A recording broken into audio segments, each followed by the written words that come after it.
announced that President Kennedy is dead. That was the hardest announcement I ever put on the air, anytime. It took a great, big, deep breath on my part to be able to get it out. Here was this thing which had happened.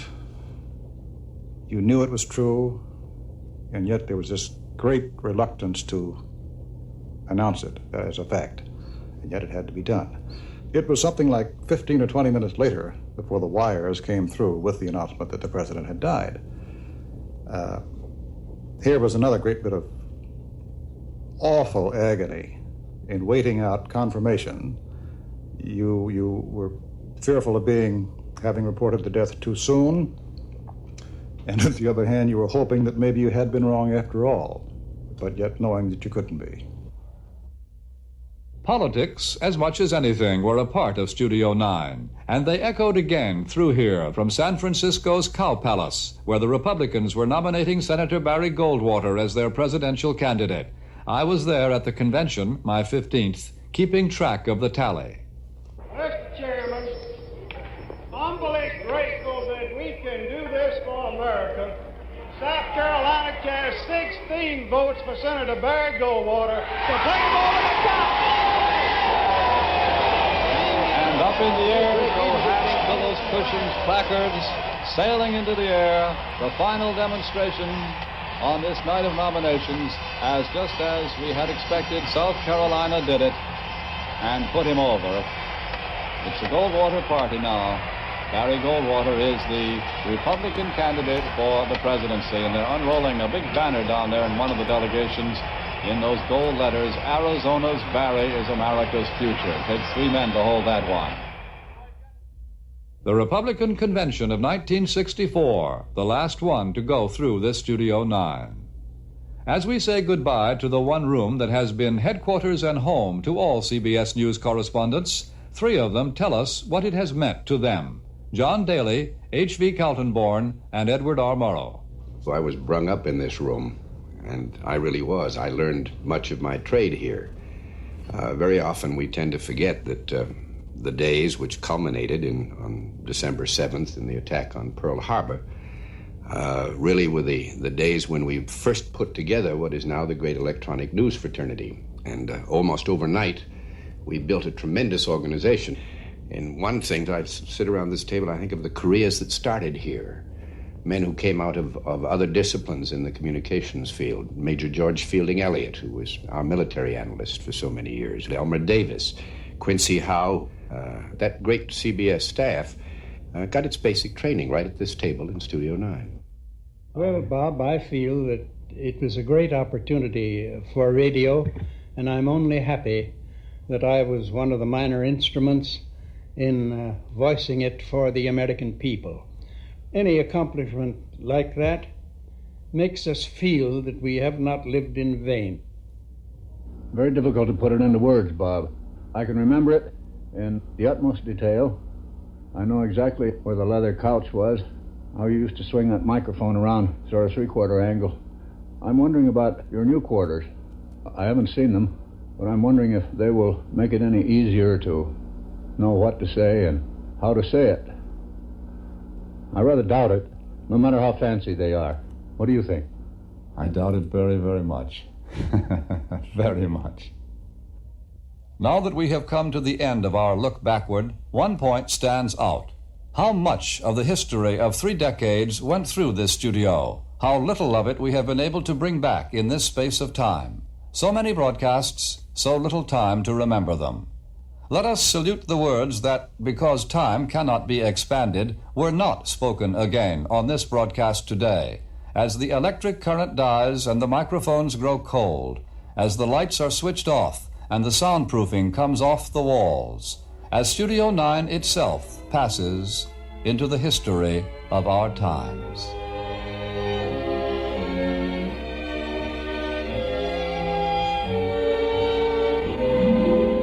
Farewell to Studio 9 with Robert Trout. Produced for CBS News by Al Snyder. Correspondent Steve Rowan was special reporter. Audio engineers Mort Goldberg and Mike Choskis. Research by Jerry Morgan. Executive producer, Lee Hanna. This is George Bryan speaking. This is the CBS Radio Network. Originally broadcast July 25th, 1964. Now it's 8 o'clock. 12:30 a.m., 98.5 FM, KELY. Ely, your home for accurate news and reasonable views.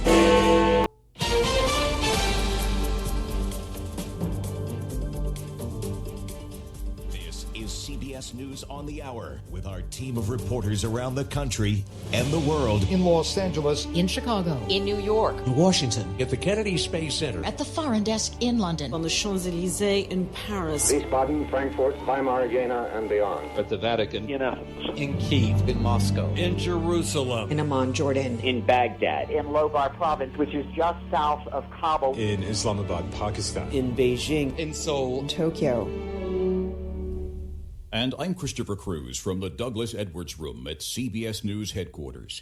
CBS News Radio has been the home of legendary journalists like Edward R. Murrow, who flew with bombers over Berlin during World War II. Berlin was a kind of orchestrated hell, a terrible symphony of light and flame.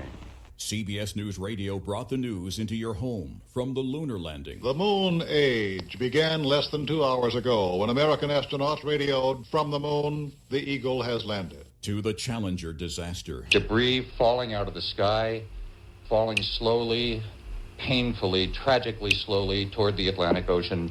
From Ground Zero. The devastation that is before us now is unbelievable in terms of an entire World Trade Tower collapsing. There's nothing left of this thing. To foreign battlefields. The roads are lined with IEDs, and 2 Iraqi soldiers are killed when their Humvee is struck by a bomb. U.S. warplanes are eventually brought in to strike targets from the air. And through the pandemic. 39 lives have been lost to coronavirus at the Canterbury Rehabilitation and Healthcare Center in suburban Richmond, Virginia. It's one of the worst concentrated outbreaks nationwide.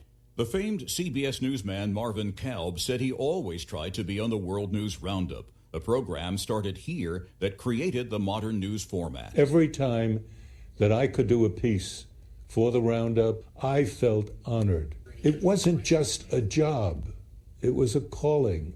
Dan Rather began his career in radio. Radio was a kind of magic carpet. They would take you there, they'd take you to the war. Radio had a certain immediacy about it. Thoughts echoed by now former CBS News correspondent Scott MacFarlane. Try explaining a Supreme Court ruling and all its eccentricities in 20 seconds. CBS Radio could always do it.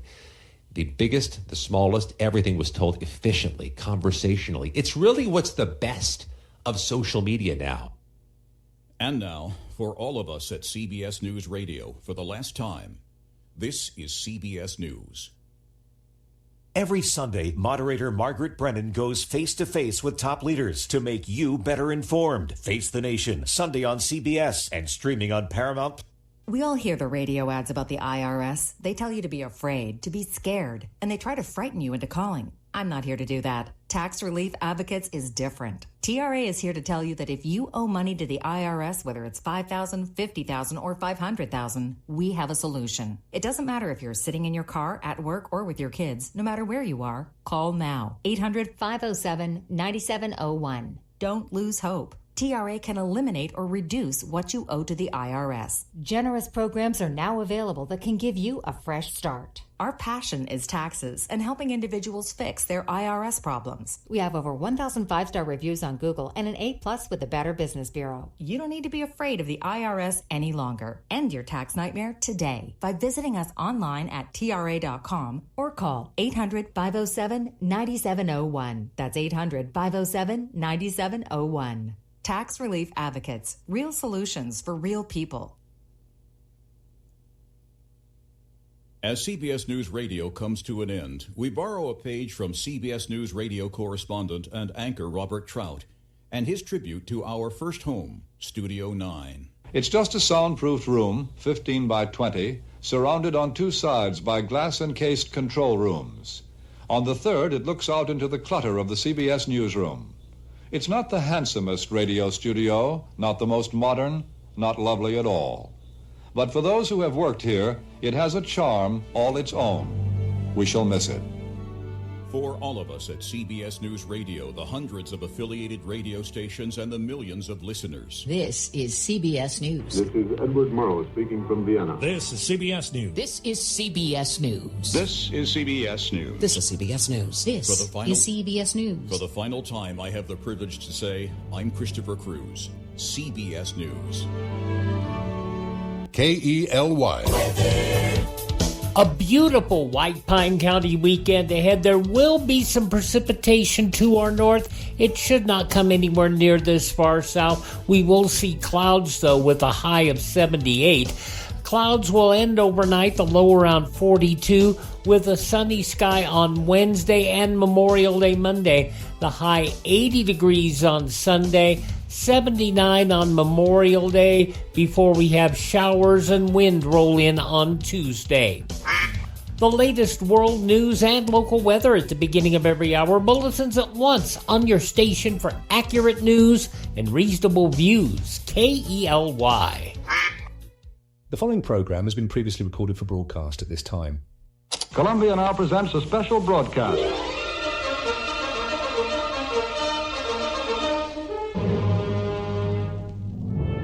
May 22nd marks the end of CBS on the radio.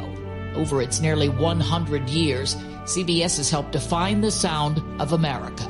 This is Edward Murrow speaking from Vienna.